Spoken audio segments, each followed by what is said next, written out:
Un ja tu negribēsi piestrādāt par sniega šķūrētāju un salauz savu empakas bamperi, te ir arī kaut kas augstāks un nopietnāks. Apvidus auto Land Rover Discovery varēsi diskaverot jaunas vietas.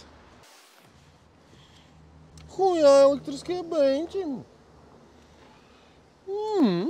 Manuālā kārba, lai izbrauktu no jebkuras situācijas, no jebkuriem dubļiem.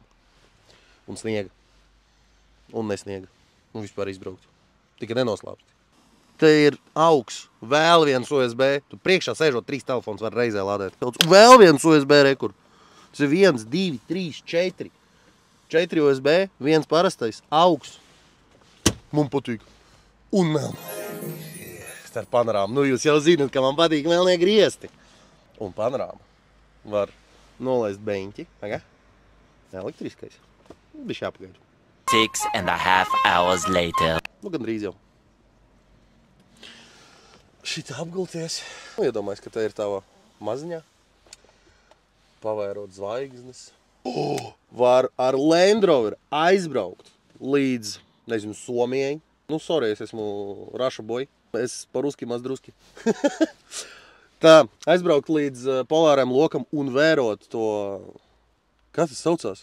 Aurora Borealis? Aurora Borealis! Ziemeļblāzma. Labākā feature Land Roverī, kas man patīk, ka tu vari tā kā īstais veids šitā nolikt roku. Un šitā palodze tā saucamā. Ir tikai tu noliec roku un kruizo pa šosei. Vai pa pilsētu. Vai pa bezceļiem. Te reāli ir daudz vietas. Pamēģinām, vai es varēšu iesaisties aiz sevis. 1,93 m.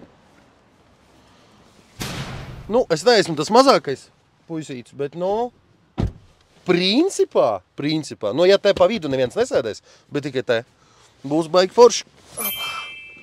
Nu, es te kaut kādus 500 km varētu nobraukt vienā piegājienā, neizkāpjot ārā. Te arī ir tā palodze milzīgā. Aizmugurē sēdošos gan apdalīja ar USB vietām, te ir tikai viena. Nu, ko darīt? Aizmugurē tikai vienu telefonu lādēs. Nu, uz maiņām, normāls, ej.